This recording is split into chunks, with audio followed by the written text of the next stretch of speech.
Okay, Addie, here you go. We're doing 9,672 divided by 35.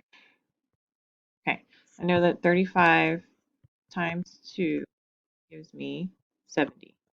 So I'm going to put this in here and subtract and bring down my 7.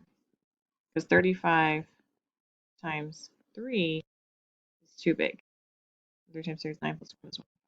Okay, so now I have to see 35 fits into 267 how many times? And I'm going to try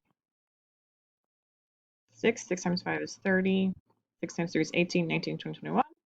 Let's see if we can get closer. 7 times 5 is 35. 7, 21, 22, 23, 24. That's closer. So 7. Get 245. Subtract that. Bring down my 2. So we have 6. 7 is too big, so we'll try this. So then we get 276 with the remainder of 12.